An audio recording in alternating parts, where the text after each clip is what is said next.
Praise the lord. అందరికీ వందనాలు. మన ప్రాతకాల ప్రార్థన ప్రారంభించుకుందాం. ప్రియులరా, ప్రార్థన చేసుకుందాం. పూజ్యనీయుడా, పరిశుద్ధుడా, మహాగణుడా, మహోన్నతుడా, ధవలవర్ణుడా, రత్నవర్ణుడా, 10,000లో అతి కాంక్షణీయుడా, యేసయ్య మా రాజా, మా ప్రభువా, మీకే స్తుతులు స్తోత్రాలు వందనాలు చెల్లించుకుంటున్నాను ఆయన. దేవా మరి తండ్రి, మరొకసారి వేకువజామున తెల్లవారుచుండగా దేవా మరి తండ్రి మీ సన్నిధిలో చేరి మీ వైపు చూడడానికి మాకు ఇచ్చినటువంటి ఈ గొప్ప అవకాశం కొరకు మీకు స్తోత్రాలు చెల్లించుకుంటున్నాం. దేవా మరి తండ్రి, రేయి మొదటి జామున మొరపెట్టుమని సెలవిచ్చిన గొప్ప దేవా మీకు స్తోత్రాలు. ఇదిగో ప్రభా దేవా, దినం యొక్క ప్రారంభ గడియల్లో దేవా మరి తండ్రి మీతో సమయం గడుపుతూ ఉండగా ఈ సమయాన్ని మా కొరకు దీవించమని ప్రార్థన చేస్తున్నాం. మీకు స్తోత్రాలు. దేవా ప్రభా మరి తండ్రి నాయన, మేము పాడుకునే పాటను మా కొరకు దీవించమని ప్రార్థన చేస్తున్నాం.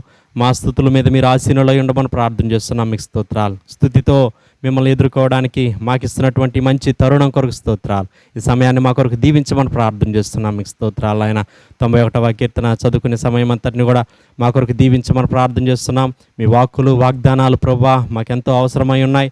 దేవా మరి తండ్రి మీరే కృప చూపించమని ప్రార్థన చేస్తున్నాం. దేవా మరి తండ్రి నాయన, మీ వాక్కులు వాగ్దానాలు మా పక్షంగా మీరు నెరవేరుస్తూ నడిపిస్తున్న విధానం అంతటి కొరకు స్తోత్రాలు. విశ్వాసంతో నిరీక్షణతో మీ వాక్కులు మేము చదువుతూ ఉండగా దేవా మీ వాగ్దానాలు మేము జ్ఞాపకం చేసుకుంటూ ఉండగా మా పక్షంగా, మా కుటుంబీకుల పక్షంగా గొప్పగా మీరు నెరవేర్చమని ప్రార్థన చేస్తున్నాం. మీ స్తోత్రాలు వందనాలు చేయించుకుంటున్నాం. దేవా మరి తండ్రి మీ వాక్యాన్ని వినే సమయం అంతటిని కూడా మా కొరకు దీవించమని ప్రార్థన చేస్తున్నాం. దేవా మీ పక్షంగా నిలబడబోయేటువంటి మీ దైవజనులని ప్రభువా మీ ఆత్మాభిషేకంతో మీరే మరొకసారి నింపమని ప్రార్థన చేస్తున్నాను ఆయన. దేవా ప్రతి దినం దేవా ఉదయకాలంలో మీ దైవజనుల ద్వారా మీ వాక్యం ద్వారా మీరు మాతో మాట్లాడుతూ దేవా మమ్మల్ని నడిపిస్తూ వచ్చినటువంటి విధానం అంతటి కొరకు స్తోత్రాలు చేయించుకుంటున్నాం. దేవా మరి తండ్రి కృప చూపించండి, సహాయం చేయండి. ఈ దినం కూడా ప్రభువా మీ వాక్యం ద్వారా మీరు మాతో మాట్లాడండి. మీ సేవకుల ద్వారా మరి తండ్రి మీరు మాతో మాట్లాడమని ప్రార్థన చేస్తున్నాం. మీ నామానికి మహిమ తెచ్చుకోమని ప్రార్థన చేస్తున్నాం. సమస్త విషయాలు మీరు కృప చూపించమని ప్రార్థన చేస్తున్నాం. మీకు స్తోత్రాలు ఆయన. దేవా వాక్యం వినే సమయం అంతటిని మా కొరకు దీవించండి. దేవా చివరి ప్రార్థన ఆశీర్వాదముల వరకు మీ సన్నిధి మాకు తోడుగా ఉంచమని ప్రార్థన చేస్తున్నాను నాయన. దేవా మరి తండ్రి ప్రభువా మరి నాయన కృప చూపించి మీ నామానికి మహిమ తెచ్చుకోండి. ఇదిగో మీ ప్రియులు వారి గృహాల్లో చేరి ఏకీభవిస్తుండగా ప్రతి చోట మీ సన్నిధి ప్రసన్నత మెండుగా మీరు అనుగ్రహించమని ప్రార్థన చేస్తున్నాం. మీ నామానికి మహిమ తెచ్చుకోండి. సమస్త విషయాల్లో కృప చూపించమని ఈ దినమంతటికీ కావలసినటువంటి మీ పరిశుద్ధాత్మ యొక్క శక్తి, బలము, నడిపింపు దేవా మరి తండ్రి మీ ప్రార్థనలో మేము పాల్పంపులు పొందడం ద్వారా మేము నాయన పొందుకోవడానికి సహాయం చేయమని, తద్వారా మరి తండ్రి నాయన గొప్ప నెమ్మది, గొప్ప సంతోషం, గొప్ప ఆనందం ప్రభా మా కుటుంబాల్లో మీరే కలుగు చేయమని దేవా ముందున్న సమయం అంతటిని మా కొరకు దీవించమని యేసయ్య నామములో అడిగి వేడుకుంటున్నాం పరలోకపు తండ్రి. Amen, amen. సమయంలో పాట పాడి దేవుని నామాన్ని మహిమపడతాం. ప్రియులరా, షారోన్ ఆత్మీయ గీతాల నుంచి 76వ పాట పాడుకుందాం. పాట సంఖ్య 76.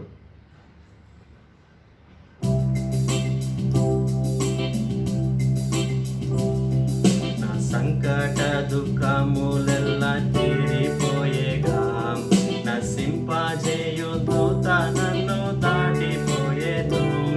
నా సంకట దుఃఖములెల్లా తీరిపోయేగా, నశింపజేయు దూత నన్ను దాటిపోయేను. విలువైన గొర్రె పిల్ల రక్తము ద్వారా,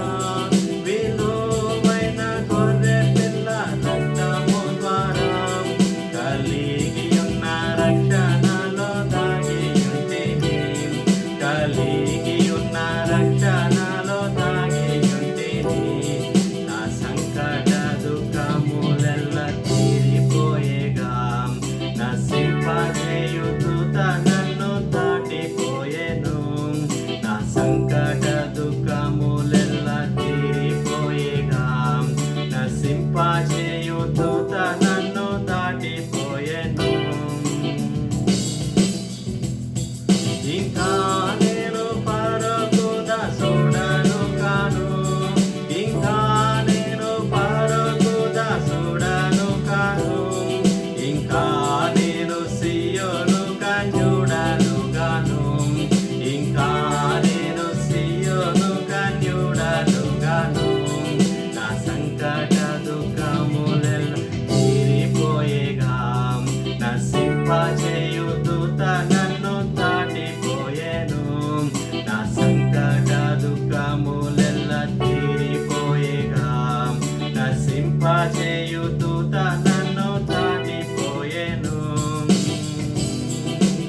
నశింపజేయు దూత నన్ను దాటిపోయెను. నా సంకట దుఃఖములెల్లా తీరిపోయేగా. నశింపజేయు దూత నన్ను దాటిపోయెను. నా దేవుడే ఎడారిలో నాదు ప్రభువు. నా దేవుడే ఎడారిలో నాదు ప్రభువు. నా దేవుడిచ్చు క్రొత్త మన్నా నాకు చాలును. నా దేవుడిచ్చు క్రొత్త మన్నా నాకు చాలును. నా సంకట దుఃఖములెల్లా తీరిపోయేగా. నశింపజేయు దూత నన్ను దాటిపోయెను. నా సంకట దుఃఖములెల్లా తీరిపోయేగా. నశింపజేయు దూత నన్ను దాటిపోయెను.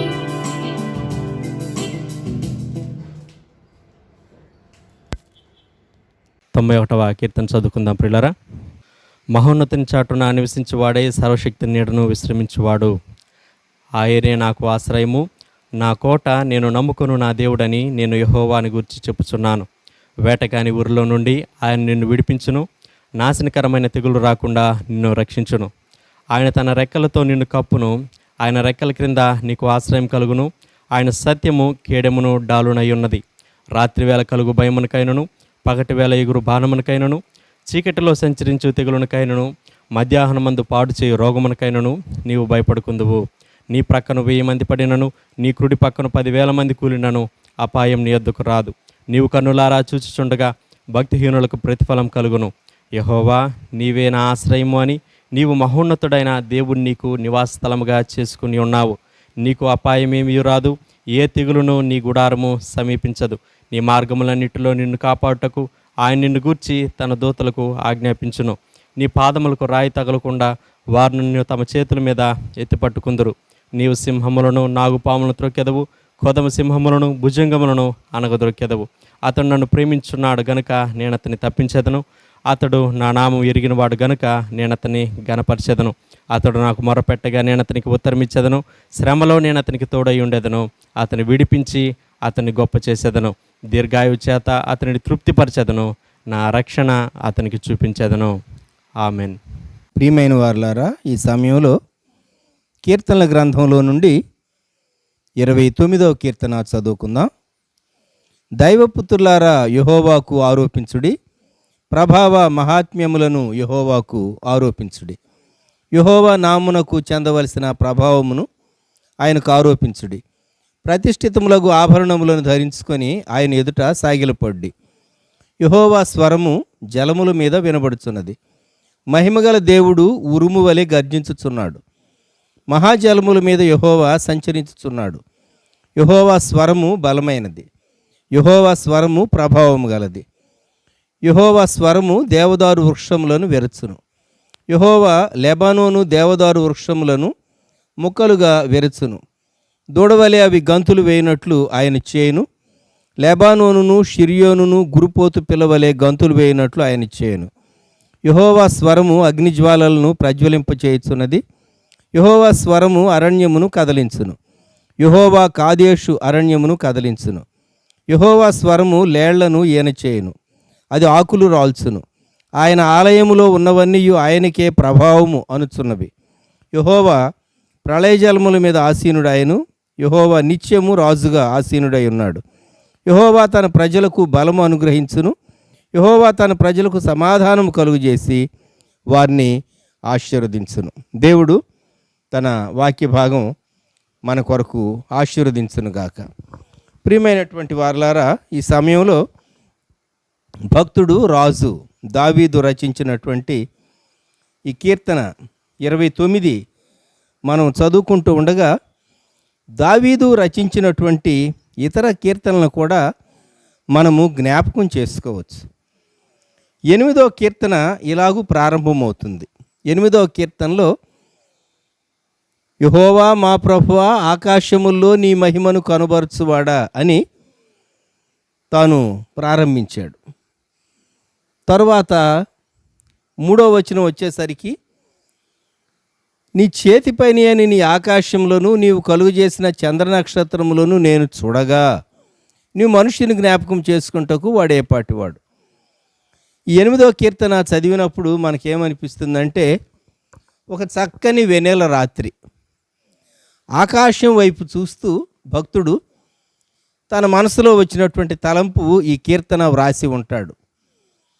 మీరు ఎవరైనా పాటలు వ్రాసేటటువంటి అనుభవం ఉన్నా, లేక పాటలు వ్రాసేటటువంటి దేవుని బిడ్డలు, దేవుని సేవకులైనటువంటి వారిని, విశ్వాసులైనటువంటి వారిని, మీరు ఏ పరిస్థితుల్లో ఈ పాట వ్రాసారు అంటే దాని బ్యాక్గ్రౌండ్ వారు చెప్తూ ఉంటారు. పలాని పరిస్థితుల్లో నాకు ఈ పాట వచ్చింది అని చెప్తారు. కొన్నిటిని చూచినప్పుడు, కొన్ని సంఘటనలను చూచినప్పుడు వారు ప్రేరేపించబడి ఒక చక్కని పాట, దేవుని స్తుతించేటటువంటి పాట అనేక మంది భక్తులు వ్రాస్తారు. కనుక 8వ కీర్తన దావీదు భక్తుడు వెన్నెల రాత్రి తాను ఆకాశాన్ని చూచి, తాను దేవుని శక్తి, దేవుని జ్ఞానము, దేవుని సృష్టిలోని అద్భుతాన్ని చూచి ప్రేరేపింపబడ్డాడు అని. అలాగే 19వ కీర్తన చూస్తే ఇది కూడా దావీదు రచించినటువంటి కీర్తన. ఆకాశములు దేవుని మహిమను వివరించుచున్నవి, అంతరిక్షం ఆయన చేతి పని ప్రచురపరుచున్నది అని బిగించేసి, తాను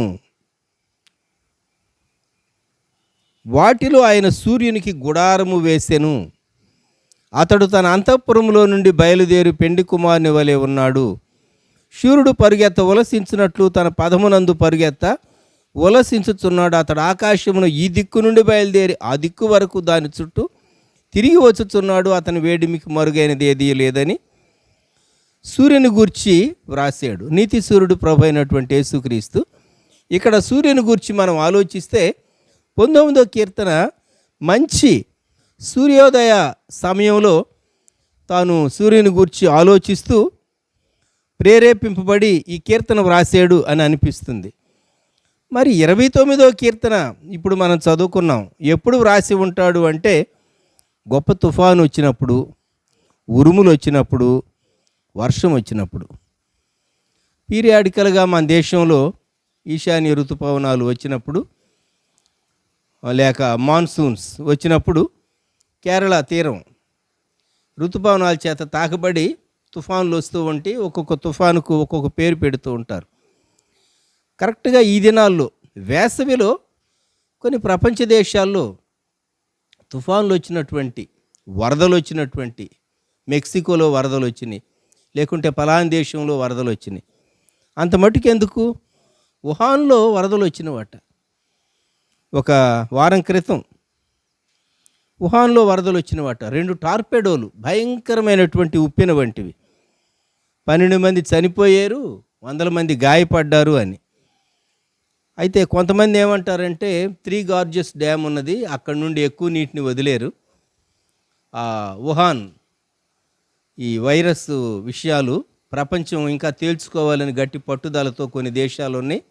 ఆనవాళ్ళు రూపుమాపటానికి వారే నీరు 3 గార్జెస్ డ్యాంలో నుండి వదిలేరు అనేటటువంటి విమర్శ కూడా లేకపోలేదు.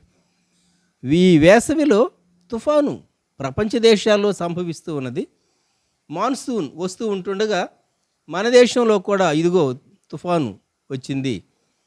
అందువలన ఆంధ్రప్రదేశ్లో, తెలంగాణలో చెదురుమదురుగా జల్లులు పడిని, వర్షం, కొంత సమకూర్చుకున్నటువంటి పంట మార్కెట్ యార్డులో ఉంది, నష్టం కలిగింది, పొలంలో ఉంది, నష్టం కలిగింది.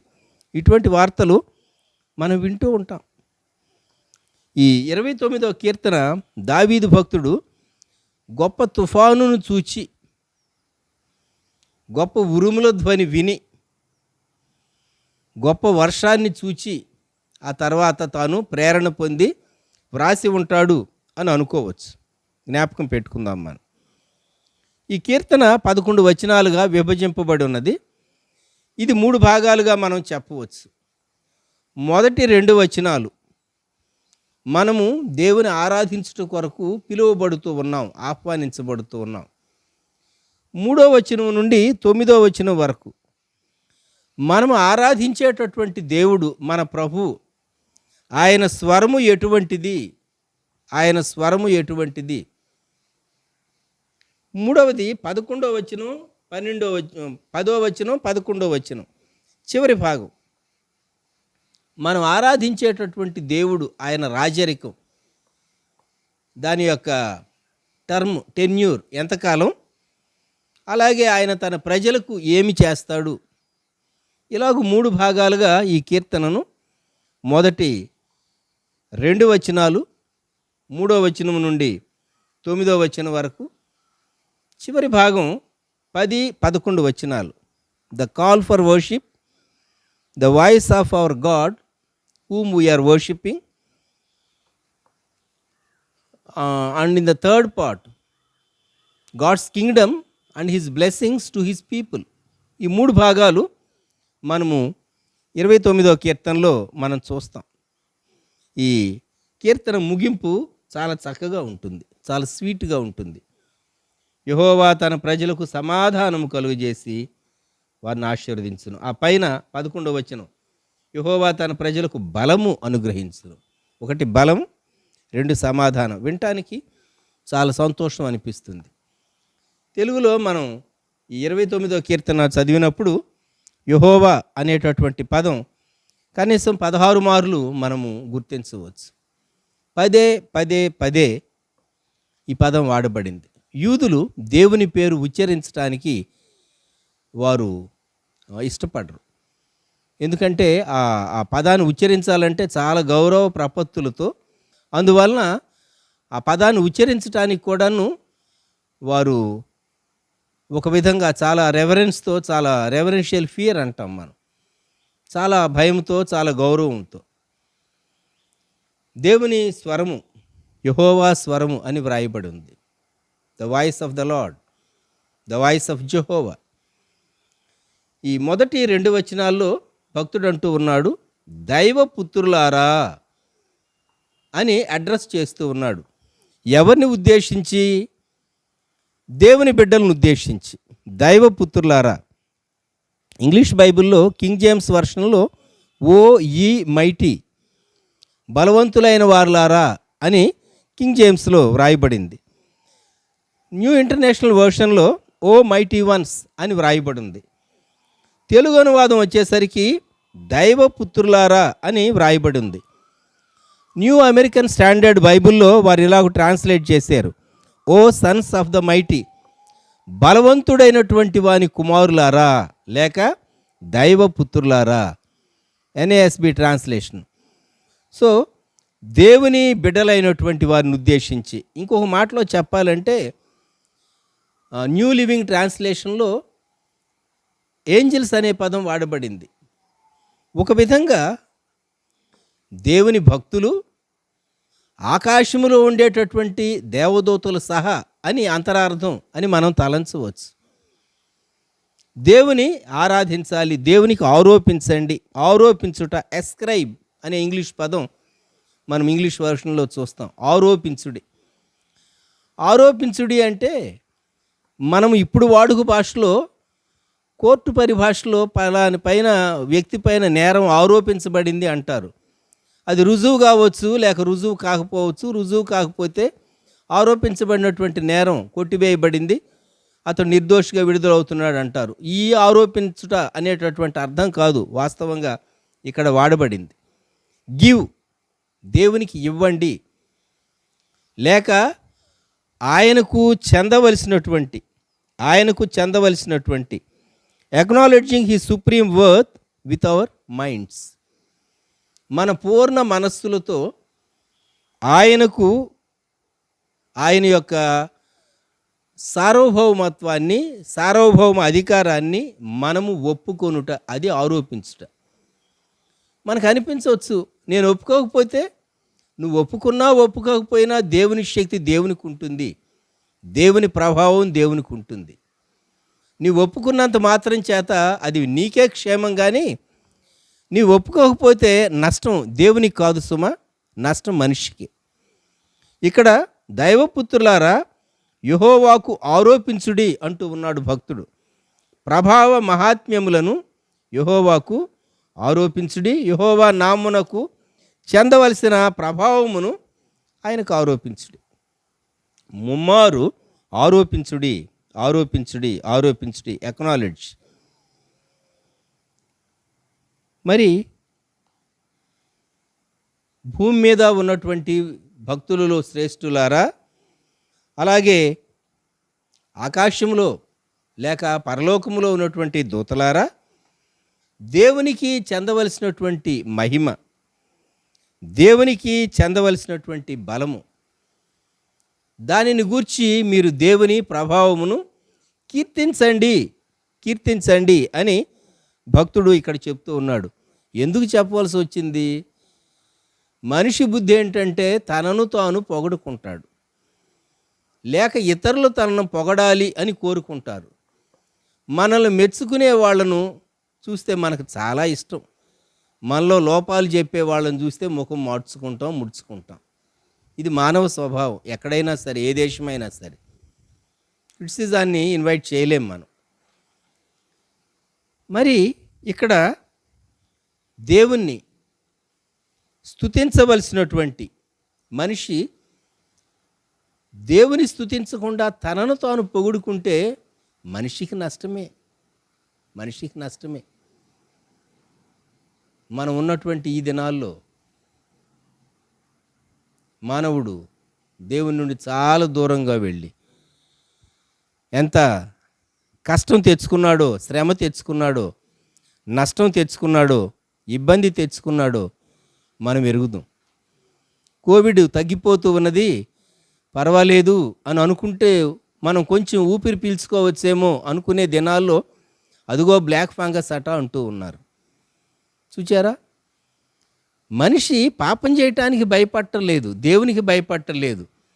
అందుకే ప్రకృతిలో దేవుడు ఎలవ చేసినటువంటి ఈ వైరసెస్ మానవునికి చాలా భయాన్ని కలిగిస్తూ ఉన్నాయి. దేవుని సరైన రీతిగా ఘనపరిస్తే, దేవుని సరైన రీతిగా స్తుతిస్తే, దేవుని సరైన రీతిగా మనము ఆ 2వ వచనంలో ప్రతిష్ఠితములకు ఆభరణములను ధరించుకొని ఆయన ఎదుట సాగిలపడుడి అన్నారు. ప్రతిష్ఠితములకు ఆభరణములను ధరించుకొని. పాత నిబంధన కాలములో అయితే వారు టెంపుల్లో వర్షిప్ చేసేవారు. ఈ రోజుల్లో టెంపుల్ మౌంట్ను గూర్చి అక్కడ జరుగుతున్నటువంటి విషయాలు మనకు తెలుసు. బహుశా ఒక సీజ్ ఫైర్, కాల్పుల విరమణ ఒప్పందం అది మెటీరియలైజ్ అవుతూ ఉన్నది, మీరు ఎరుగుదురు. ఇజ్రాయేల్ కొరకు అలాగే శాంతి నెలకొల్పబడాలని ప్రార్థన చేస్తూ వచ్చాం మనం అనేకులు. పాత నిబంధన కాలంలో సొలొమోను దేవాలయంలో వారు ఆభరణములను ధరించుకొని, అనగా యాజక వస్త్రములను ధరించుకొని దేవుని మందిరంలో తంబుర్లతో, సితారాతో, తాళములతో ఏర్పరచబడినటువంటి ఆ స్తుతి విధానం వారు జరిగించేటటువంటి వారు. అది పాత నిబంధన కాలంలో. అయితే ఇప్పుడు దేవుని ఆరాధించేటటువంటి దేవుని ప్రజలమైనటువంటి మనం ఆయన కృపను గ్రహించినటువంటి వారంగా అంతరంగ శుద్ధి, బాహ్యంగా పరిశుద్ధతతో, inward purity and outward holiness, ఈ రెండు కలిగినటువంటి వారంగా దేవుని సన్నిధానంలో ప్రవేశించి దేవుని ఆరాధించి స్తుతింపబద్ధులంగా మనం ఉంటూ ఉన్నాం. ఒక చక్కని ఇంగ్లీష్ పాట 1779లో ఎడ్వర్డ్ పెరోనెట్ అనేటటువంటి ఆయన వ్రాసాడు. ఆ పాటకు ఏమని అంటారంటే, ఆ పాటను నేషనల్ యాంథమ్ ఆఫ్ క్రిస్టియానిటీ, క్రైస్తవ్యం యొక్క జాతీయ గీతము అని చెప్పదగినటువంటి పాట. All hail the power of Jesus name, let angels prostrate fall, bring forth the royal diadem and crown him, crown him, crown him, crown him Lord of all అని ఆ పాటలో ఒక వచనం, O seed of Israel chosen race, now ransomed from the fall, hail him who saved you by his grace and crown him అని ఒక చక్కని English పాట ఉన్నది. మీరు ఎవరైనా గతంలో విన్నారో పాడుకున్నారో లేదో నాకు తెలీదు. All hail the power of Jesus name, let angels prostrate fall, bring forth the royal diadem and crown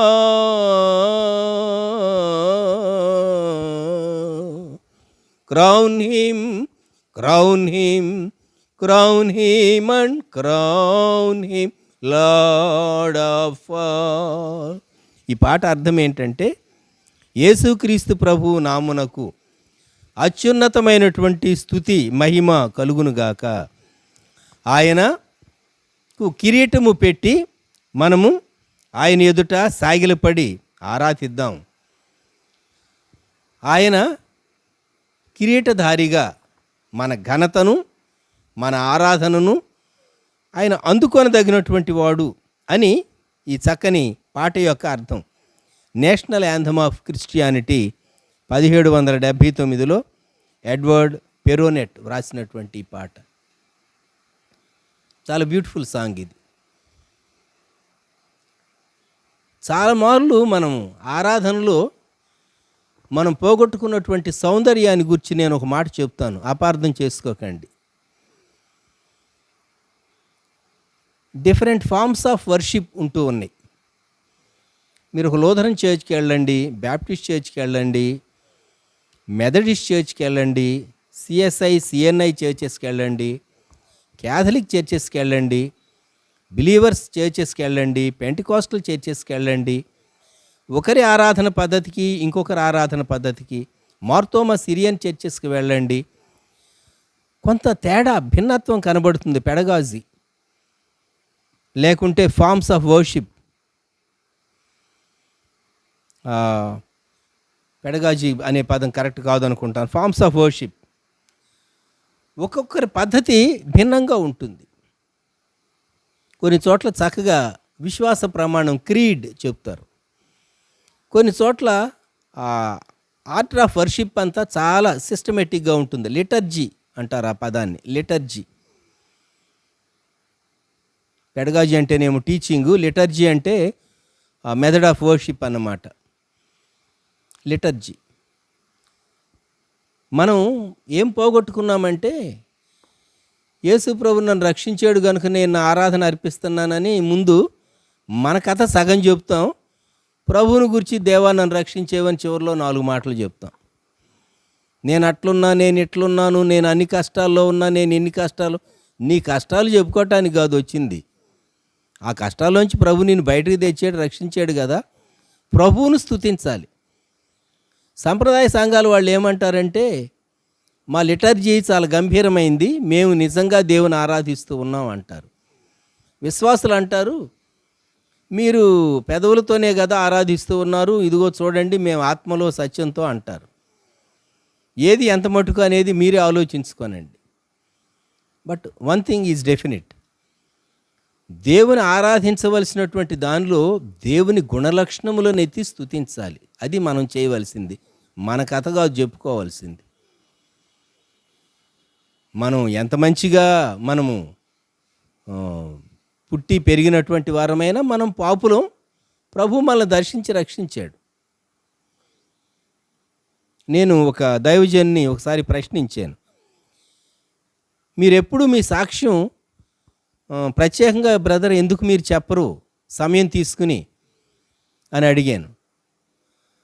అడిగినప్పుడు ఆయన అన్నారు, పౌలు గారి యొక్క సాక్ష్యం మొత్తం ఎన్ని నిమిషాలు ఉంటుందో అపోస్తల కార్యంలో ఆయా భాగాలు ఒకసారి నన్ను చదువుకోమని చెప్పాడు ఆయన. కొంతమంది సాక్ష్యం చాలా గంటలు లేకుంటే చాలా సవిస్తరంగా చెప్తూ ఉంటారు, నిజమే. కానీ మనం దేవుని ఆరాధించేటప్పుడు ఆయనకు చెందవలసినటువంటి ప్రభావాన్ని, ఆయన నామమునకు చెందవలసినటువంటి ప్రభావాన్ని ఆయనకు ఆరోపిస్తూ ఆయన ఎదుట మనము సాగిలపడాలి. దేవుని ఎదుట, దేవుని సన్నిధానంలో మనము సాగిలపడాలి. 29వ కీర్తనలో 3వ వచనం నుండి 9వ వచనం వరకు 7 విధాలైనటువంటి కార్యాలు, యెహోవా స్వరము చేసేటటువంటి 7 విధాలైనటువంటి కార్యాలు మనం చూడగలం. 3వ వచనములో ఆయన స్వరము గర్జించేటటువంటి స్వరము. తర్వాత 4వ వచనములో అది బలమైనటువంటి స్వరము. 4వ వచనములోనే అది ప్రభావము కలిగినటువంటి స్వరము. 5వ వచనములో దేవదారు చెట్లను విరిచేటటువంటి స్వరము. ఆ తరువాత 7వ వచనం అగ్నిజ్వాలలను ప్రజ్వలింప చేసేటటువంటి స్వరము. 8వ వచనములో అరణ్యమును కదలించేటటువంటి స్వరము. 9వ వచనములో లేళ్లను ఈనజేసే ఆకులు రాల్చేటటువంటి స్వరము. 7 విధాలైనటువంటి కార్యాలు దేవుని స్వరము చేస్తుంది అని చెప్పబడింది. మనము ప్రకటన గ్రంథం 1వ అధ్యాయంలో పత్మస్ ద్వీపంలో యేసుక్రీస్తు ప్రభు శిష్యుడు యోహాను తాను పొందినటువంటి ఆ ప్రత్యక్షతను గురించి జ్ఞాపకం చేసుకుంటూ 1వ అధ్యాయం ప్రకటన గ్రంథం 10-11 వచనాల్లో బూరధ్వని వంటి గొప్ప స్వరము అని వ్రాయబడి ఉన్నది యేసుక్రీస్తు ప్రభు యొక్క స్వరాన్ని గూర్చి. అదే ప్రకటన గ్రంథం 10వ అధ్యాయంలో దేవదూతను గూర్చి, బలిష్ఠుడైనటువంటి దేవదూతను గూర్చి చెప్పబడినటువంటి మాట 3వ వచనం, సింహము గర్జించున్నట్లు గొప్ప శబ్దముతో ఆర్భటించెను. గొప్ప శబ్దముతో ఆర్భటించెను. దేవుని స్వరం చాలా గర్జించేటటువంటి స్వరం. దేవుని స్వరము గర్జించే స్వరం. ఇటీవల ఒకరు చెప్పారు నాతో ఈ మాట. తమ కుటుంబీకుల్లో ఒకరిని పోగొట్టుకున్న వారు చాలా దుఃఖంతో ప్రభువును పదే అడుగుతూ వచ్చారు. ఎందుకు ప్రభా నీ దగ్గరకు పిలుచుకున్నావు? ఎందుకు ప్రభా పిలుచుకున్నావు? మేమెంత ప్రార్థన చేసాము, ఎందుకు ప్రభా అని ఒకటే ప్రభువును అడుగుతూ ఉంటే ప్రభు వారికి ఒక దర్శనమో స్వప్నమో ప్రత్యక్షత ఎలా ఇచ్చారో ప్రభు చెప్పింది ఏంటంటే, గొప్ప స్వరముతో, నీవు ఆ వ్యక్తిని సృష్టింపలేదు, ఆ వ్యక్తిని నేను సృష్టించాను, నేను పిలుచుకోవాలనుకున్నాను, అది నా ఇష్టం, నా చిత్తమైంది అని దేవుడు గొప్ప స్వరంతో చెప్పాడట. ఆ మాట విన్నప్పుడు ఆ వ్యక్తి, ప్రభా ఇక నేను నిన్ను అడగను, ఎందుకు ఇలా జరిగిందని నేను నిన్ను అడగను అని తను దేవుని దగ్గర తగ్గించుకొని క్షమాపణ అడిగారట. కొన్ని మనకు అర్థం కావు. ఈ దినాల్లో చాలామంది భక్తులు మహిమలోనికి పిలువబడ్డారు. 2 దినాల క్రితం విజయవాడ నుండి ఒకరు 55 సంవత్సరాల వయసు కలిగినటువంటి ఒక సేవకుడు మహిమలోకి పిలువబడ్డాడని ఒక సందేశం, ఒక మెసేజ్ నాకు వచ్చింది. వైజాగ్ అవతల ఎక్కడో తాను పరిచర్య చేస్తుంటాడు. అలాగే విజయవాడలో ఒక హోము, ఒక చర్చి, తనకు మినిస్ట్రీ ఉంది. అటువంటి న్యూస్ విన్నప్పుడు చాలా ఫీల్ అవుతూ ఉంటాం. అలాగూ మనం ఎరిగినటువంటి సిస్టర్ అన్నమ్మ గారి కుమారుడు రెవరెండ్ సర్వేపల్లి జాన్సన్ ఏలూరులో తాను సేవ చేస్తూ ఉన్నాడు. చాలా హఠాత్తుగా తనకు ఈ అనారోగ్యం సంభవించడం, తాను మహిమలోకి పిలువబట్టడం జరిగింది. భార్యను 2 కుమార్తెలను తాను విడిచి ప్రభు పిలుపును అందుకొని తాను మహిమలోనికి వెళ్ళాడు. చాలా బాధాకరం అనిపిస్తుంది. రక్త సంబంధికులకు అది ఎంతో లోటు. అనేక మంది దేవుని సేవకులైనటువంటి వారు మహిమలోనికి పిలువబడ్డారు. అయితే ఎందుకు అనే ఒక ప్రశ్న మనకు వస్తూ ఉంటుంది. ప్రభు రాకడ సమీపంగా ఉంది కనుక ప్రభు అని పిలుచుకోవటం ఆయన ఉద్దేశమైంది. మనం ప్రశ్నించగలమా? ఇజ్రాయేల్కు సంభవిస్తూ ఉన్న దాన్ని మీరందరూ చాలా ఆసక్తిగా మీరు స్టడీ చేస్తుంటారని నేను నమ్ముతున్నాను. నేనైతే ప్రతి 2 గంటలకు ఇజ్రాయేల్కి ఏం సంభవిస్తూ ఉన్నదో నేను స్టడీ చేస్తూ వచ్చాను. ఆఖరిగా పండుకోబోయే ముందు ఇజ్రాయేల్ న్యూస్ చూసేవాడిని. నిద్ర లేవగానే ఇజ్రాయేల్కి ఏం సంభవిస్తూ ఉన్నది అనే న్యూస్ చూసి ఆ దినంలో ప్రవేశిస్తూ వచ్చాను గత 12 దినాలు. ఎందుకు చెప్తూ ఉన్నానంటే, దేవుని ఏర్పాటు జనాంగం, దేవుని ప్రజలు దేవుడు అలౌ చేశాడు. కొన్ని మార్లు మనము దేవుణ్ణి ఎందుకు చేసేవని అడగలేం. ఆయన గర్జించేటటువంటి గొప్ప స్వరము కలిగినటువంటి దేవుడు. యెహోవా స్వరము జలముల మీద వినబడుచున్నది, మహిమగల దేవుడు ఉరుము వలె గర్జించుతున్నాడు. ఇది మొదటిది, గర్జించేటటువంటి స్వరం, దేవుని స్వరం. రెండవది 4వ వచనం, యెహోవా స్వరము బలమైనది. చాలా స్ట్రాంగ్ వాయిస్, ఫీబుల్ వాయిస్ కాదు. కొంతమంది మాట్లాడితే ప్రక్కన వాళ్ళకు కూడా సరిగా వినపడదు, అటువంటి స్వరం కాదు. సృష్టిని చేసినటువంటి దేవుడు, కలుగునుగాక అని సెలవిచ్చినటువంటి దేవుడు, మనం చూచే వాటన్నిటినీ, ఆయన పశుపక్షాదులను, వృక్షములను, ఈ చక్కని అద్భుతమైన సృష్టిని కలుగునుగాక అని ఆయన సృష్టి చేసినటువంటి దేవుడు. ఆయన స్వరము బలమైనది. మూడవదిగా ఆయన స్వరము ప్రభావం కలిగింది. దేవుని స్వరము Majestic. It is strong and it is Majestic. కొందరిలో ఆ టీవీ కనబడుతుంది. దేవుని స్వరం ఎటువంటిది అంటే, ఆయన మాట్లాడింది ఏదైనా సరే దానిలో మనము లోపం కనుగొనగలమా? ఆలోచించండి. దేవుని స్వరము బలమైనటువంటి స్వరం. ఆ క్రింద వచనాల్లోనికి మనం వచ్చేసరికి 5వ వచనంలో దేవదారు స్వరము, యెహోవా స్వరము దేవదారు వృక్షములను విరచును అన్నాడు. దేవదారు వృక్షాలు, సిడార్ ట్రీస్, చాలా శ్రేష్టమైనవి. దేవుని స్వరం వింటే చెట్లు విరిగిపోతాయా? మనుషులు విరిగిపోతారు. నేను శ్రేష్ఠుణ్ణి అనుకున్నటువంటి వ్యక్తులు వాళ్ళు విరిగిపోతారు.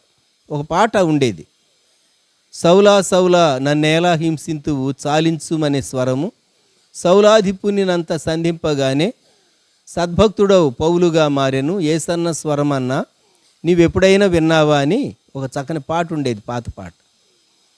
దేవుడు సంధిస్తాడు, విరగొడతాడు. దేవుని స్వరం అటువంటిది. యెహోవా స్వరము దేవదారు వృక్షములను విరచును, యెహోవా లెబనోను దేవదారు వృక్షములను మొక్కలుగా విరచును. దేవుడు మనిషిని బ్రేక్ చేయటం మొదలు పెడితే బాగా నలగొడతాడు. కాబట్టి ఇది సువార్త స్వరము, ఇది శుభవార్త అని మనం జ్ఞాపకం పెట్టుకోవాలి. గర్జించినట్టుగా ఉంటుంది.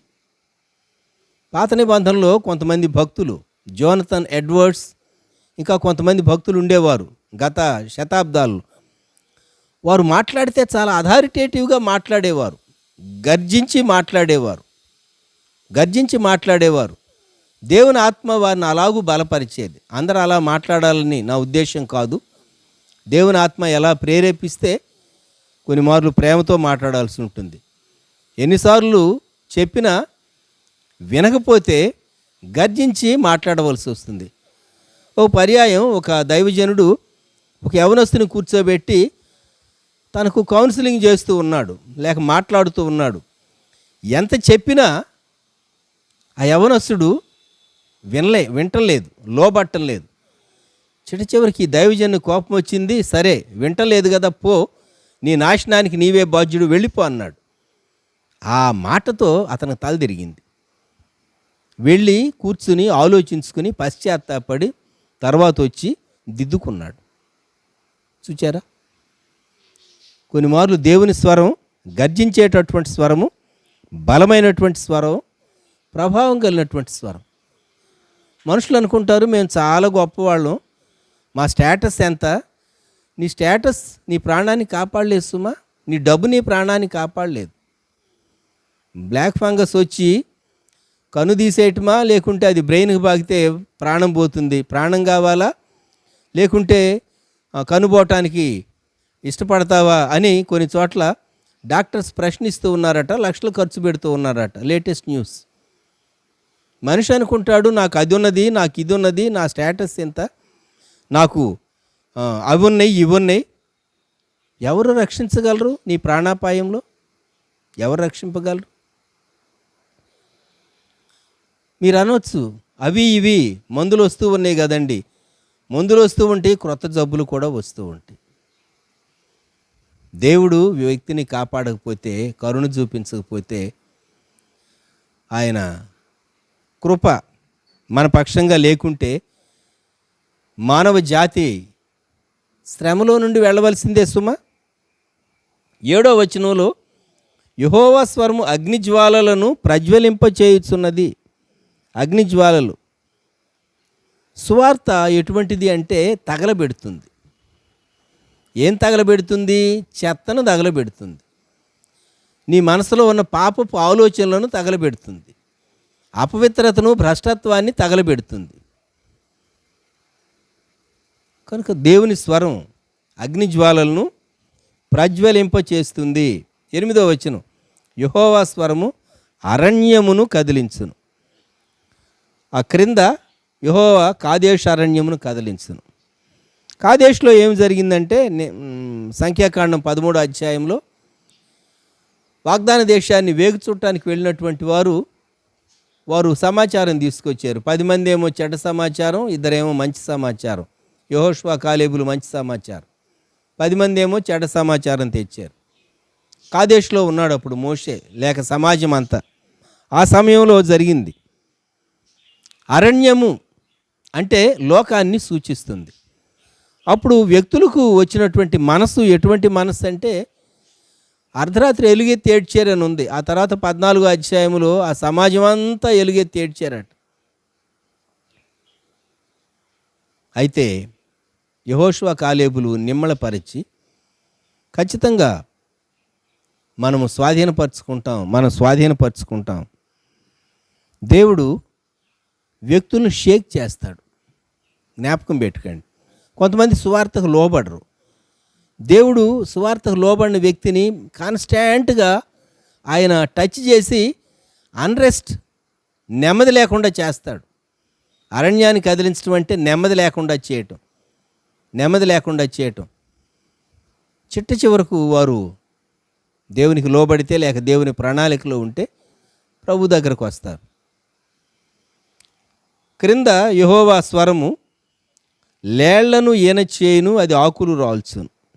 లేళ్ళు చాలా టిమిడ్ యానిమల్స్. చిన్న శబ్దానికి ఎగిరి గంతేసి వెళ్ళిపోతాయి, పిరికివి. ఆకులు ఎప్పుడు రాలుతాయి? బలమైనటువంటి గాలి వీస్తే చెట్ల ఆకులు కొన్ని పండినటువంటి ఆకులు రాలిపోతూ ఉంటాయి. దేవుని స్వరము అది బలమైన గాలి కంటే శక్తి కలిగింది. దేవుని స్వరం వింటే పిరికి లేళ్ళు అవి ఈనతాయి. అంటే వ్యక్తిలో రీజనరేషన్ కలుగుతుంది, తిరిగి జన్మిస్తారు. దేవుని వాక్యంకు ఉన్నటువంటి శక్తి వ్యక్తి ప్రభువుని అంగీకరించి పునర్జన్మ పొందేటట్లుగా దేవుని వాక్యం కార్యం చేస్తుంది. కనుక 7 విధాలైనటువంటి కార్యాలు సువార్త చేస్తుంది. గర్జించేటటువంటి స్వరం సువార్త, బలమైనటువంటిది సువార్త, ప్రభావం కలిగింది దేవుని సువార్త. ఎటువంటి గొప్ప వ్యక్తులు అనుకున్న వాళ్ళను కూడాను దేవుడు విరగొడతాడు సువార్త ద్వారా. లోబడినటువంటి వాళ్ళను డిస్టర్బ్ చేస్తాడు, అగ్నిజ్వాలలు ప్రజ్వలింపచేస్తుంది. నిర్లక్ష్యం చేసేటటువంటి వాళ్ళను దేవుడు షేక్ చేస్తాడు, కదిలిస్తాడు, అరణ్యం కదిలించబడినట్లు. అదే లోబడినటువంటి వారిని, సాధువులైనటువంటి వారిని దేవునికి భయపడేటటువంటి వారిని, లేళ్ళు యెహోవా స్వరం విని ఈనినట్టుగా వారి అంతరంగంలో కార్యం జరిగించి వారు పరలోకం కొరకు జన్మించేటట్లుగా దేవుడు చేస్తాడు. చివరి 2 వచనాల్లో 10వ వచనం 11వ వచనం, యెహోవా ప్రళయ జలముల మీద ఆసీనుడాయను, యెహోవా నిత్యము రాజుగా ఆసీనుడై ఉన్నాడు. ఇది మాత్రం మనం ఖచ్చితంగా ఈ లోకంలో చూస్తూ ఉన్నాం. దేవుడు ఎలవ్ చేస్తూ ఉన్నాడు. ఈ ఉప్పెన్లను, వరదలను, లోకంలో సంభవించే అనేకమైనటువంటి వాటిని దేవుడు ఎలవ్ చేస్తూ ఉన్నాడు. దేవుడు ఎలవ్ చేస్తూ ఉన్నాడు. ఆయన నిత్యము రాజే. ఇన్ని సంభవిస్తూ ఉన్నా దేవుడు రాజుగా ఉన్నాడు. He's above all. అన్నిటికీ పైన ఆయన ఉన్నాడు. 11వ వచనం ముగింపు, యెహోవా తన ప్రజలకు బలం అనుగ్రహించును, యెహోవా తన ప్రజలకు సమాధానం కలుగు చేసి వారిని ఆశీర్వదించును. 2 దేవుని ప్రజలు పొందేటటువంటి దీవెనలు. ఒకటి బలం, ఇంకొకటి సమాధానం. Strength and peace. మన జీవితాల్లో మన కష్టాలు వస్తాయి, మనం బలహీనపడిపోతాం. దేవుడు మనల్ని లేవనెత్తుతాడు. దేవుడు మనకు మనసులో నెమ్మది అనుగ్రహిస్తాడు. ఈ 29వ కీర్తన, దైవపుత్రులారా యెహోవాకు ఆరోపించుడి, ప్రభావ మహాత్మ్యములను ఆయనకు ఆరోపించుడి, యెహోవా నామమునకు చెందవలసిన ప్రభావమును ఆయనకు ఆరోపించుడి అని చెప్పబడింది. అంటే మనం ఆయన గురించి సాక్ష్యం ఇవ్వటం. 4 మాటల్లో గత మాసం నేను వెళ్ళినటువంటి అనుభవాన్ని గురించి నేను మీతో చెప్పాలని ఉద్దేశిస్తూ ఉన్నాను. ఈ సంవత్సరం ఏప్రిల్ మాసంలో 11వ తేదీ ఆదివారం, అప్పటికే నాకు కొంత హెల్త్లో తేడా అనిపిస్తూ వచ్చింది. మీకు సందేహం రావచ్చు, మీకు ఎందువలన తేడా వచ్చింది, లేక కరోనా ఎఫెక్ట్ అయింది. చాలామందికి తెలుసు నాకు కరోనా ఎఫెక్ట్ అయిందని. డిసెంబర్ 26 మా సిస్టర్ ఒకరికి అపాయం కలిగింది. వారు కొన్ని సర్జరీస్ అండర్గో అయ్యారు. వారిని చూడటానికి అప్పటి నుండి వెళ్ళలేదు. ఆ ముందున్నటువంటి వారంలో 6వ తేదీ ఇక్కడ నుండి ఒక కారు హైర్ చేసుకుని వెళ్ళాం. జరిగిన పొరపాటు, ఆ కారు డ్రైవర్ క్రిస్టియనే, మన సూళ్ళూరుపేట. తాను చెన్నై వెళ్ళొచ్చాడు. యవనస్తుడు, ఎసిమ్టోమాటిక్, తనకు లక్షణాలు ఏమీ తెలియలేదు, జ్వరం రాలేదు. నేను ఒంగోలు వరకే వెళ్ళి వచ్చాను. దైవజనరాలు నాతో వచ్చారు, కానీ తాను వేరొక కారులో రాజమండ్రి వెళ్ళారు. అక్కడి నుండి తనకు వచ్చింది, నాకు వచ్చింది. మేము ఎవరెవరితో కాంటాక్ట్లో వచ్చారో వారందరూ టెస్ట్కి వెళ్ళవలసి వచ్చింది. వారందరికీ దేవుని కృపను బట్టి నెగటివ్ వచ్చింది. ఓ ప్రక్క నాకు కొంత ఫీవర్ రావటం మొదలుపెట్టింది 7వ తేదీ నుండి. నాకు అర్థమైంది ఖచ్చితంగా తేడా వచ్చేసింది. 11వ తేదీ ఆదివారం మాస్క్ పెట్టుకుని వాక్యం చెప్పాను నేను ఆరాధనలో. ఆ రోజు ఆరాధన అయిన తర్వాత డిస్కస్ చేస్తే బ్లెస్సిమ కానీ యూనిస్ కానీ నేను హాస్పిటల్ అడ్మిట్ అవ్వటం మంచిది, హైదరాబాద్ వెళ్ళటం మంచిదని, ఏషియన్ ఇన్స్టిట్యూట్ ఆఫ్ గ్యాస్ట్రోఎంట్రాలజీ అని వారు ఆలోచించి ఏర్పాటు చేశారు. కాబట్టి ఆ రాత్రి ఇక్కడ నుండి కారులో నెల్లూరు నుండి అంబులెన్స్లో అవసరమైతే ఆక్సిజన్ వాడుకోవటానికి ప్రొవిజన్ ఉన్నటువంటి అంబులెన్స్లో వెళ్ళాను. అయితే ఆక్సిజన్ వాడవలసిన అవసరం లేదు. నా SpO2 లెవెల్స్ 94, అంతకు మించి క్రిందికి వెళ్ళలేదు. ఫీవర్ మాత్రం ఉన్నది, ఇంకా మించిన పెద్ద లక్షణాలు ఏమి లేవు. 94. అప్పటికే 3-4 రోజులుగా కొంచెం ఆ సిమ్టమ్స్ మైల్డ్గా కనబడుతూ వచ్చినాయి. గత సంవత్సరం 2020లో మా బ్రదర్ల భాస్కర్ పాల్ గారిని మేము పోగొట్టుకున్న దాన్ని బట్టి ఇక నష్టం జరగక మునిపే, సీరియస్ కాక మునిపే వెళ్ళటం మంచిదని నేను హైదరాబాద్ వెళ్ళవలసి వచ్చింది. వెళ్ళి హాస్పిటల్లో అడ్మిట్ అయ్యి 12వ తేదీ నుండి 17వ తేదీ వరకు 6 రోజులు ఏఐజీ ఏషియన్ ఇన్స్టిట్యూట్ ఆఫ్ గ్యాస్ట్రోఎంట్రాలజీలో ట్రీట్మెంట్ తీసుకున్న. ఆక్సిజన్ మాస్క్ పెట్టవలసిన అవసరం రాలేదు. మంచి ట్రీట్మెంట్ ఇచ్చారు, డిశ్చార్జ్ చేశారు. 17వ తేదీ సాయంకాలానికి చెల్లి శాంతకుమారి గారు, అలాగే బ్రదర్ల సుధాకర్ గారు వారు హోమ్ క్వారంటైన్ ఒక చోట నాకు ఏర్పాటు చేశారు, వారికి దగ్గరలోనే. అక్కడ 30వ తేదీ ఉదయం వరకు ఉన్నాను. 17వ తేదీ నుండి 30వ తేదీ ఉదయం వరకు హాస్పిటల్ వారు ప్రిస్క్రైబ్ చేసిన మెడిసిన్స్, మధ్యలో అవసరమైనటువంటి టెస్టులు అన్నీ చేసుకుంటూ 30వ తేదీ సాయంకాలానికి నేను సూళ్ళూరుపేట క్షేమంగా కారులో చేరాను. ఎందుకు చెప్తూ ఉన్నానంటే, దేవుడు తన ప్రజలకు సమాధానం కలుగు చేసి దేవుడు ఆశీర్వదించేటటువంటి దేవుడు. శ్రమలో నుండే వెళ్ళాం. నాకు కరోనా రావటం, పాస్టమ్ గారికి దైవజనరాలికి కూడా కరోనా వచ్చింది. అయితే తాను హోమ్ క్వారంటైన్లో ఉండి తాను నాకంటే ముందే వారం ముందే సూళ్ళూరుపేట వచ్చారు. నేనైతే చాలా ఆలస్యంగా వచ్చాను. దేవుడు తన కృప మా పక్షంగా చూపించాడు, తన కృప మా పక్షంగా కనుపరిచాడు. అప్పుడు హాస్పిటల్లో నేను జ్ఞాపకం చేసుకున్నాను, నేను ఎప్పుడు హాస్పిటల్లో ఇన్పేషెంట్గా ఉన్నాను అంటే బహుశా 30 ఏళ్ల క్రితం 1990లో అనుకుంటాను, చెన్నైలో విజయ హాస్పిటల్లో ఒక పర్యాయం నేను ఇన్పేషెంట్గా జాయిన్ అయ్యా. అప్పుడు జోయల్ నాతో ఉన్నాడు.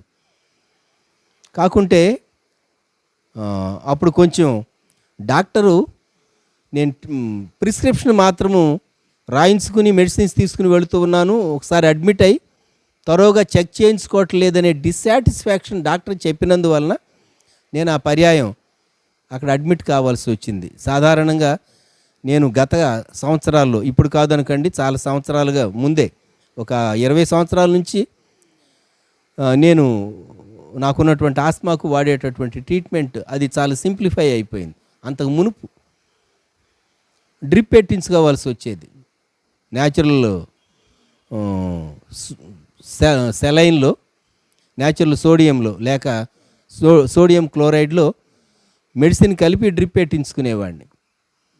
ఈ విషయాలు ఎందుకు చెప్తున్నానంటే 30 సంవత్సరాల క్రితం హాస్పిటల్ అడ్మిట్ అయ్యాను, మళ్ళీ ఈ సంవత్సరం అడ్మిట్ అయ్యానని జ్ఞాపకం చేసుకుని హాస్పిటల్లో ఉన్నటువంటి దినాలు, క్వారంటైన్లో ఉన్నటువంటి దినాలు, క్వారంటైన్ ఒంటరిగా ఉండటం, పాస్టర్ లివింగ్స్టన్ తాను ప్రక్క రూమ్లో ఉండి నాకు సకాలానికి భోజనం అవన్నీ తాను ఇంకో గదిలో అరేంజ్ చేసేసేసేవాడు. చాలా దూరంగా ఉండి మాట్లాడేవాడు. మా చెల్లి ద్రాక్షావల్లి కానీ, మా అన్నయ్య కుమార్తె అమెరికా నుండి వచ్చింది, మా అన్నయ్య వదినమ్మ వాళ్ళు కూడా హెల్త్లో ఎఫెక్ట్ అయితే తర్వాత వాళ్ళు రికవర్ అవుతూ వచ్చారు. వారిని చూడటానికి వచ్చి పిపిఈ కిట్ వేసుకుని నా దగ్గరకు దూరంగా ఉండి మాట్లాడవలసి వచ్చింది. కొన్ని మార్లు దేవుడు తన ప్రజలకు కృప, బలము, బలహీనులకు బలం అనుగ్రహించి ఆయన మహిమను పొందేటటువంటి దేవుడు. కాబట్టి దేవుని బిడ్డలమైనటువంటి మనము దేవునికి చెందవలసినటువంటి స్తుతి, దేవునికి చెందవలసినటువంటి ఘనత, దేవునికి చెందవలసినటువంటి మహిమ మనము ఆపాదించ బద్ధులంగా ఉంటూ ఉన్నాం. నేనైతే బలహీనుని కానీ ప్రభు నా పక్షంగా బలమైనటువంటి దేవుడుగా గొప్ప కృప చూపించాడు. మన సంఘంలో సహవాసంలో కూడా కొందరు కరోనాకు గురై వారు కోలుకుంటూ వచ్చారు. కొందరు ఇతర కారణాలతో మనకు తెలిసినటువంటి వారు మరి శ్రమలో నుండి వెళ్ళినటువంటి సంభవాలు ఉన్నాయి. ప్రభుత్వమైతే ఆదివారం ఆయా కుటుంబాల కొరకు ప్రత్యేకంగా మెన్షన్ చేసి కూడా మనం ప్రార్థన చేయబోతూ ఉన్నాం. 29వ కీర్తన తుఫాను దినాల్లో వ్రాసినటువంటి కీర్తన. మన జీవితంలో ఖచ్చితంగా తుఫాన్లు వస్తాయి. అయితే తుఫాన్లు అన్నిటిలో మనకు బలమిచ్చేవాడు, మనల్ని నిలువబెట్టేవాడు, మహిమ పొందేవాడు మన రక్షకుడు ప్రభు అయినటువంటి యేసుక్రీస్తు వారు. ప్రార్థన చేసుకుందాం. ప్రేమగల మా తండ్రి, పరిశుద్ధ దేవ, గొప్ప రక్షక, మీకు వందనాలు, స్తుతులు, స్తోత్రాలు చెల్లిస్తూ ఉన్నాం. ఈ సమయంలో 29వ కీర్తన మేము జ్ఞాపకం చేసుకోవటానికి మీరు సహాయపడినటువంటి విధానాన్ని బట్టి మీకు స్తుతి చెల్లిస్తూ ఉన్నాం. మీ స్వరము ఎంత గొప్పదో, మీ ప్రజలంగా మేము మిమ్మల్ని ఎలాగ ఆరాధించాలో, మీ ప్రజలమైనటువంటి మాకు 29వ కీర్తనలో భక్తుడు దావీదు చెప్పిన రీతిగా 10-11 వచనాల్లో బలం అనుగ్రహించి, సమాధానం అనుగ్రహించి, మీరు ఎలాగ మమ్మలను నిలువబెట్టి నడిపించే దేవుడవో, మీ స్వరము ఎంత ప్రభావ సమన్వితమైనదో మీరు మాకు జ్ఞాపకం చేసినందుకు స్తోత్రాలు. శరీరధారిగా మీరు ఈ లోకంలో ప్రత్యక్షమయ్యారు ప్రియప్రభ. మీరు ప్రజలతో మాట్లాడారు, ప్రజల మధ్య సంచరించారు, శరీరధారిగా సంచరించారు, కృపా సత్య సంపూర్ణుడుగా మీరు సంచరించారు. కృపాకాలం గనుక దేవుని సువార్తను లోకువు కట్టి మనుషులు దేవుని నుండి దూరంగా వెళ్ళినప్పుడు మీరు ప్రకృతి మానవునికి వ్యతిరేకంగా లేచేటట్లు చేసి మీరు మనుషులతో మాట్లాడుతూ ఉన్నారు. దేవా, మరొకసారి ప్రపంచంలో ఉన్నటువంటి దేవుని ఎరుగనటువంటి వారు, యేసుక్రీస్తు ప్రభువును నమ్మని వారు, యేసుక్రీస్తు ప్రభు యొక్క సువార్తను తృణీకరించేవారు, ద్వేషించేవారు, వారితో మీరు మాట్లాడుతూ ఉన్నారు. పరిస్థితుల ద్వారా మాట్లాడుతున్నారు, వ్యాధుల ద్వారా మాట్లాడుతున్నారు, సమస్యల ద్వారా మాట్లాడుతూ ఉన్నారు, అరణ్యాలను మీరు కదిలిస్తూ ఉన్నారు, అలాగే దేవదారు వృక్షాలను ముక్కలు చేస్తూ ఉన్నారు. బలమైనటువంటి మీ స్వరము, ప్రభావం కలిగినటువంటి మీ స్వరం, ప్రళయ జలముల మీద వినబడే గర్జనతో కూడినటువంటి మీ స్వరం, సువార్త వినబడుతూ ఉన్నది, సువార్త వినబడుతూ ఉన్నది. ఇప్పుడే మారు మనసు పొందండి అని, ఇదిగో పరలోక రాజ్యము సమీపించున్నది, మారు మనసు పొందండి, గొడ్డలి చెట్ల వేరున ఉంచబడినది అని కఠినంగా వినబడుతూ ఉన్నది. ఇప్పుడైనా ఈ అంచె దినాల్లో కొందరు మేల్కోవటానికి సహాయం దయచేయండి, పాప జీవితాన్ని విడిచిపెట్టడానికి కృప దయచేయండి. మీ పరిశుద్ధత వారికి అర్థమయ్యేటట్లు తమ పాపం ఒప్పుకొని రక్షణ పొందటానికి కృప దయచేయండి. విశ్వాసులైన వారిని బలపరచండి.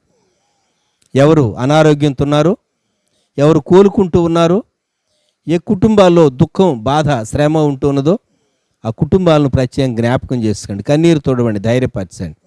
ఎవరు అనారోగ్యానికి గురై డిశ్చార్జ్ అయి కోలుకుంటూ ఉన్నారో వారికి కావలసినటువంటి కంప్లీట్ రికవరీ మీరు అనుగ్రహించండి. ఆర్థిక విషయాల్లో మీ బిడ్డలు ఎంతో చితికిపోయారు, బలం అనుగ్రహించే దేవుడు మీరే. దేవా, ఆర్థికంగా కూడా మిమ్మల్ని నమ్మినటువంటి విశ్వాసుల కుటుంబాలను బలపరచండి. ఈ మాసాంతం వరకు మేము ఆరాధనకు మరి మీ సన్నిధానంలో చేరలేము, ఆన్లైన్లోనే మేము మిమ్మల్ని ఆరాధించవలసిన వారంగా ఉన్నాం. మా తెలుగు రాష్ట్రాల యొక్క పరిస్థితులను, మా దేశం యొక్క పరిస్థితులను మీకు అప్పగించుకుంటున్నాం. భవిష్యత్తు కొంత ఆశాజనకంగా కనబడుతూ ఉన్నది. మెడిసిన్స్ కనబడుతూ ఉన్నాయి, వ్యాక్సినేషన్స్ కనబడుతూ ఉన్నాయి, ఆల్టర్నేటివ్ ట్రీట్మెంట్స్ కనబడుతూ ఉన్నాయి, ఎంతో శాస్త్ర పరిశోధనలు, ప్రయాస ఇవన్నీ కనబడుతూ ఉన్నాయి. దేవాదయతో జ్ఞాపకం చేసుకోండి. మానవులు తమ సృష్టికర్త అయినటువంటి నిజమైన దేవుని వైపు వారు తిరిగేటట్లు కృప దయచేయండి. యేసుక్రీస్తు ప్రభు యొక్క సిలువైపు చూడటానికి బూదిగంత నివాసులారా నా వైపు చూచి రక్షణ పొందుడి అని మీ సిలువలో నుండి వినబడేటటువంటి స్వరం దేవ మనుషులు వినటానికి వారి చెవులను తెరవజేయమని ప్రార్థిస్తున్నాం. మీ ప్రజలకు బలమును, సమాధానమును అనుగ్రహించి మీ కృప తోడుగా ఉంచి సహాయం చేయమని యేసుక్రీస్తు ప్రభు వారి శ్రేష్టమైన నామంలో ప్రార్థించి వేడుచూ ఉన్నాము తండ్రి, ఆమెన్. మన ప్రభు అయిన యేసుక్రీస్తు వారి కృప, తండ్రి అయిన దేవుని ప్రేమ, పరిశుద్ధాత్ముని అన్యోన్య సహవాసం సదాకాలం సంఘమునకు తోడై ఉండును గాక. ఆమెన్.